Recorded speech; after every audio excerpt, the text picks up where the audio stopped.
Today I am going to attempt something that I have never done before, so it should be fun. I'm going to make sausages from scratch, specifically Italian sausage. I've done my research, I've looked at recipes on the internet, I have some books about sausages, I've even watched YouTube videos. I think I can do this and it should be fun. I want to show you one thing first though. This is the meat grinder attachment that's going to go in my KitchenAid. It's in the refrigerator because, well, you're going to be handling a lot of fat in the pork and you want to keep everything as cold as possible so that the fat doesn't melt and then your sausages become oily. So I've had this in the refrigerator for hours. It's solid stainless steel. It's not the cheap plastic one that's sold by KitchenAid. This is, I believe, is from smokehouse.com. I'll get you the name in a moment. But I'm going to put this back in my refrigerator and then we're going to talk about the meat. This is my meat. 2.5 pounds, which is roughly 1.1 kilograms of pork shoulder. They sell this at Costco as pork shoulder country style boneless ribs.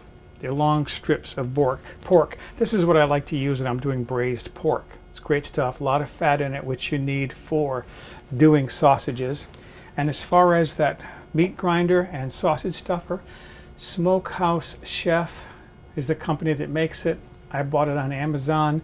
It's expensive. I want to say it was around $200, but it's all stainless steel. It's not plastic like the KitchenAid product. It should last for the rest of my life and somebody else's besides. Okay, let's start grinding meat. I have several things to show you. I attached my meat grinder attachment to my KitchenAid. I cubed my meat and then I put this in the refrigerator freezer for about 15 minutes. I want it to be just starting to freeze. It'll go through the machine better if the fat is more solid. I'll probably take a little bit out, put this back in the freezer. The other thing I wanted to show you is this is the cheap plastic pusher that came with this that you use for pushing the meat into the grinder. This is awful. I mean, for $200, do better than this. I bought a Tarte tamper on Amazon. It had a wide bottom on it, a wide flange like this does. I sanded it all down, coated it with several coats of polyurethane, let it dry and harden really well. Now I'm ready to start grinding meat. Okay. As far as setting this, I'm using the middle size die here for grinding. I don't want to crank this too hard because it'll slow my machine down.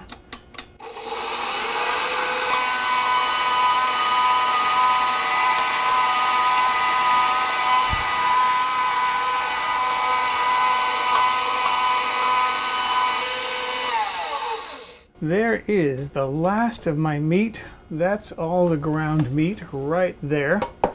I'm going to put this in the refrigerator. I'll cover it, put it in the refrigerator, and then I can take this apart, put it in the sink for cleaning. I'm going to work on my spices next. I want to take a minute just to talk about the bacteria. When you buy a cut of meat, like say a leg of lamb or maybe a big piece of tri-tip, most of the bacteria is on the outside. And you brown the meat in a skillet or you put it in the oven, 350 degrees, 375 degrees. That high heat kills almost all the bacteria on the outside. There isn't a lot of bacteria inside the meat just yet, assuming that it's fresh and hasn't spoiled. So you can cook a leg of lamb or a roast beef to 120 degrees, 125 to cook it rare or medium rare, and it's still safe to eat, even though you're not killing the bacteria inside. There's so little bacteria in there that your body can deal with it. But what happens when you grind meat? The bacteria that's on the outside now is all ground into the meat, all mixed into it, all dispersed throughout the meat. Now the whole piece of meat is infected. Everything is infected. So keep it refrigerated, and when you go to cook anything that's made with ground beef, hamburgers, meatloaf, whatever, you want to cook that till it's really well cooked, up to 160, 165 degrees Fahrenheit. That'll kill that bacteria.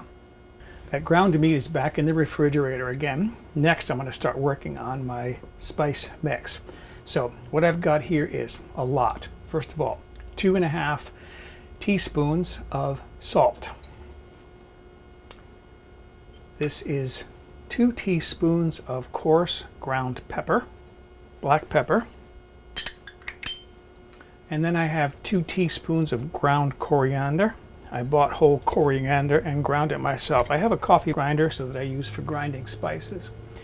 Then I have 2 teaspoons, actually 4 teaspoons here, of ground cracked fennel seed. The recipe called for 2 teaspoons of ground anise and then 2 teaspoons of ground or cracked fennel seed. I don't have any anise, but I know that fennel tastes almost the same, so that'll be fine. 4 teaspoons of ground fennel. Then this is 1 teaspoon of garlic powder and 1.5 teaspoons of paprika. If you like your spices a little on the hot side, you can add 1/4 to 1/2 teaspoon or more of cayenne. I'm not going to make hot Italian sauces. I'm going to make sausages. I'm going to make mild or sweet, so no cayenne in here. Then I have 3/4 of a teaspoon of ground thyme and 1/8 teaspoon of ground bay leaf. I took a bay leaf and put it through my grinder, my spice grinder, to grind up a bay leaf. And then I have here 1/4 of a cup, which is about 60 milliliters of water. And then I have to cut a lemon so I can get 1/4 of a cup of lemon juice. So hold on a second. Get this out of the way temporarily. Put a bowl down. This is another lemon from my neighbor's tree. And I need 1/4 cup, which is about 60 milliliters of lemon juice. I got plenty of lemon here, so I'm not going to be too fussy about getting every drop. And these are tree ripened lemons, so they're always delicious. Okay. Wipe my hand. Clean up the mess.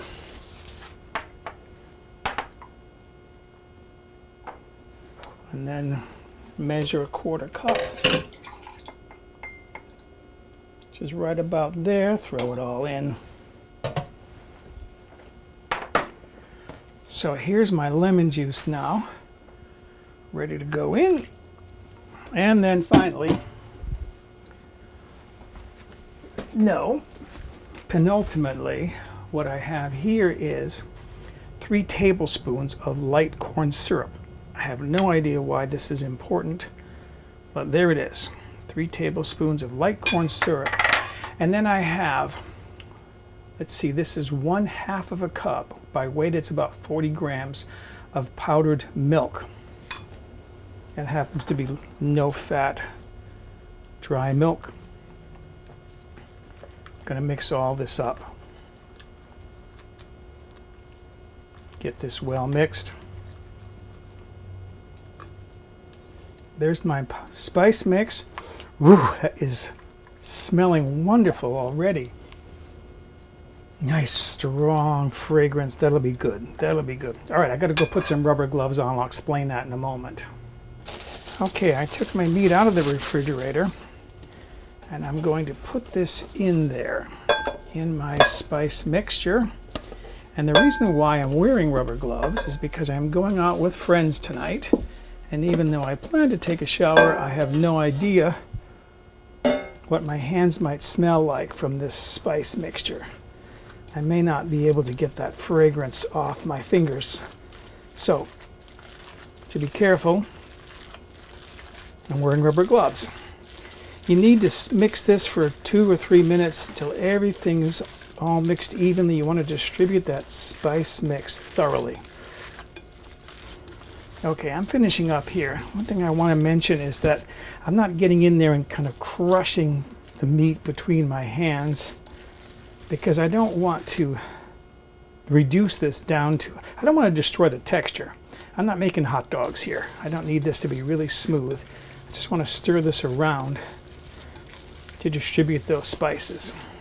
Okay, that's good enough. I'm going to cover this with plastic wrap. I'm going to put it back in the refrigerator, and I'm going to let this sit overnight. That'll allow those herbs and spices to flavor that meat really well.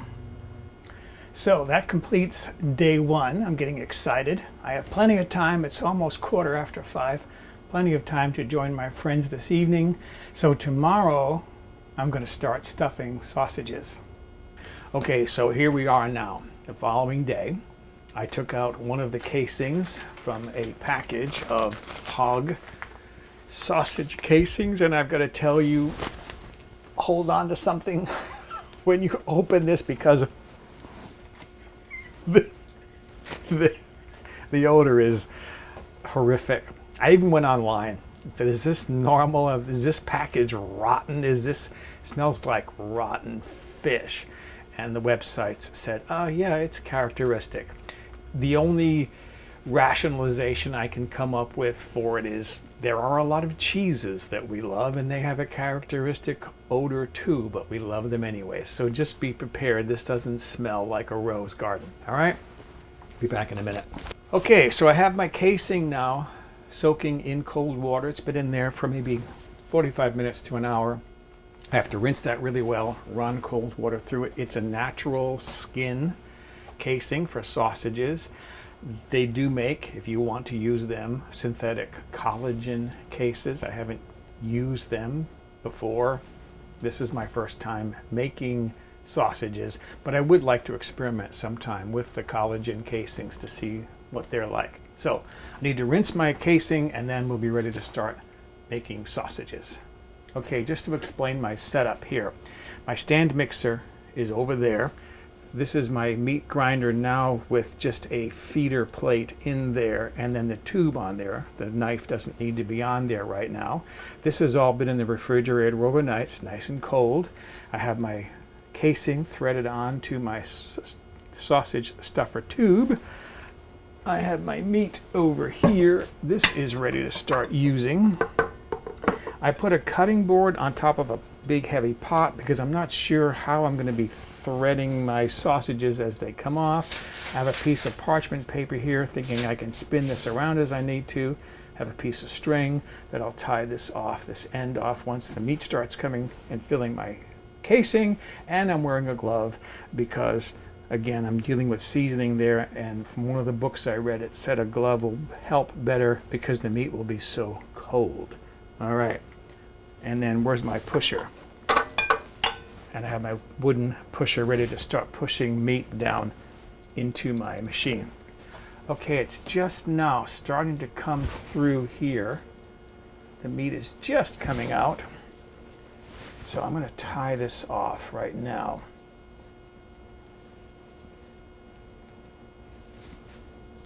Like so. That's good enough. I'll deal with that later on. Get some more meat up into my machine.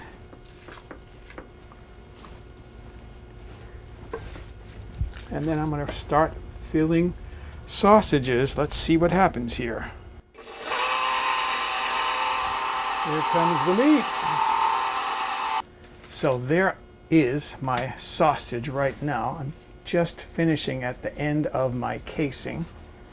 I want to right now tie this off with another piece of string before I take it off the machine. There. Sausage meat. What do you think? Next, I have to shape these into sausages. I still have some meat left over. I could soak another casing and make more sausages. I'm probably just going to put this in a plastic bag and put it in the freezer and use it for a time when I need Italian sausage meat. And yes, that's a plane going overhead. Next, I want to section these into sausage links, or section this into sausage links. Now, to form a link, you find a place you like, two places actually. So maybe there and there. Take a little pinch carefully and then twist. And there's links, just like that. And you keep working around. I mean, for the first time that I've ever made sausages, I feel like, oh, look at me, I'm such a pro. But this is the first time I've ever made sausages, and I have to say, it's fun. You're going to see air pockets like that in there sometimes. You can take a pin, and you can even buy what they call a sausage pricker, and you can prick the skin just to push the air out. An idea occurred to me while I was filling this casing, and that is, would it be fun to have little sausages on someone's plate?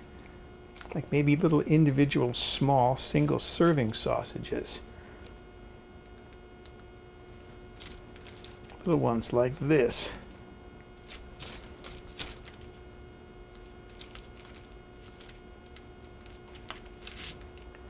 See if I can get that to twist off. Not quite. It's a little bit too full. Push some of that down. I got plenty of space because down here it's really loose. So I got plenty of space to push meat down. Okay, that'll work.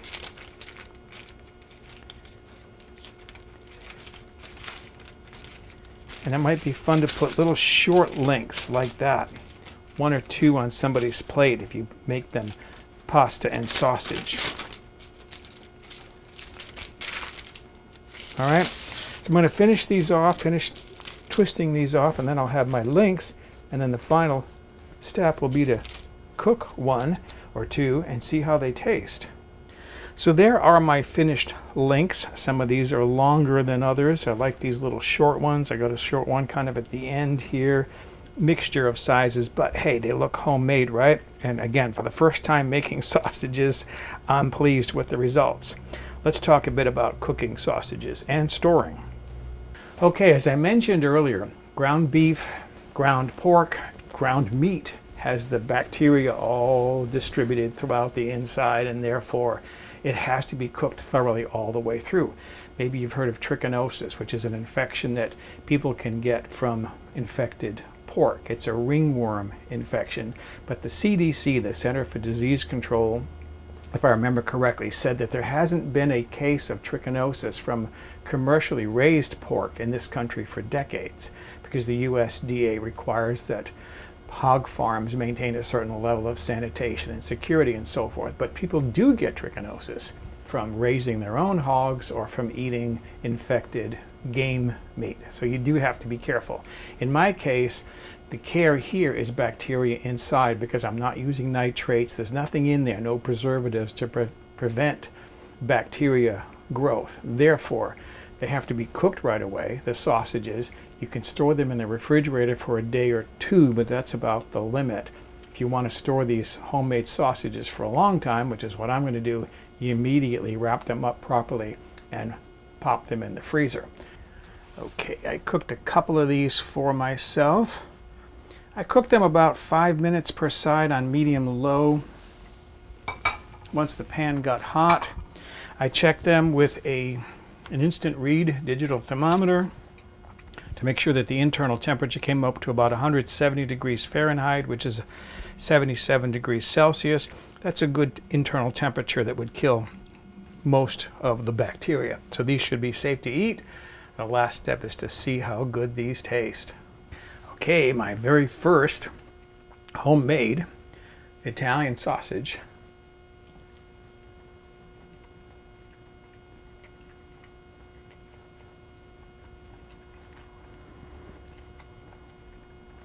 A denser texture than the ones you buy in the store, but delicious. Oh my gosh. That is so good. Okay, excuse me, I'm going to go enjoy my very first homemade Italian sausages. For a printable PDF copy of this recipe with step-by-step photographs, visit my website, mobilehomegourmet.com, and look on the home page or in the recipe archive.